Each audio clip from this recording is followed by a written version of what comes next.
आजच्या कथेचं नाव आहे भक्त पुंडलिक आणि विठोबाची कथा। अत्यंत प्राचीन काळी पुंडलिक नावाचा एक भक्त राहत होता। तो सुरुवातीला धार्मिक नव्हता, उलट आई वडिलांची सेवा करणे त्याला ओझं वाटायचं। पण हळूहळू जीवनाच्या अनुभवातून त्याला कळलं की आई वडिलांची सेवा हीच खरी ईश्वर सेवा आहे। त्याने मनापासून त्यांची सेवा करायला सुरुवात केली। एकदा पुंडलिक आपल्या आई वडिलांसह पंढरपूरच्या दिशेने प्रवास करत होता। रस्त्यात गंगा, यमुना आणि सरस्वती या 3 देव्या त्याला भेटल्या। त्या आपल्या शरीरावर चिखल लागलेला असल्याने त्रस्त दिसत होत्या। पुंडलिकाने त्यांना विचारलं, देवींनो, तुम्ही अशा का दिसत आहात? त्यावर त्यांनी उत्तर दिलं, हे पुंडलिका, लोकांचे पाप आम्ही स्नान करून धुवून नेत असतो, त्यामुळे आमच्यावर हा चिखल चढतो। पण आम्हाला तुझ्यासारखा सेवाभावी भक्त मिळाला म्हणून आमचं कष्ट सहन करणं सुखाचं वाटतं। हे ऐकून पुंडलिक अधिकच नम्र झाला आणि त्याला कळलं की सेवा आणि भक्ती यातच खरे पुण्य आहे।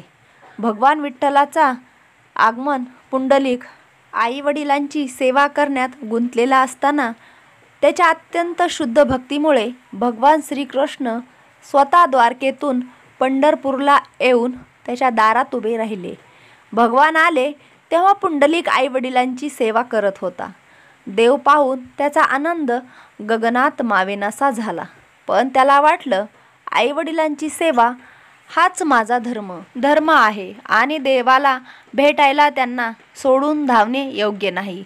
मग पुंडलिकाने जमिनीवर एक वीट टाकली आणि भगवानाला म्हणाला, प्रभू, तुम्ही थोडा वेळ या विटावर उभे राहा, मी आई वडिलांची सेवा पूर्ण करतो।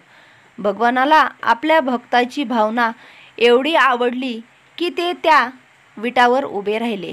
आजही पंढरपुरात जो विठ्ठल पायावर हात ठेवून कटीवर हात ठेवून उभा आहे, तीच मूर्ती म्हणजे त्याच वेळची प्रतिमा आहे।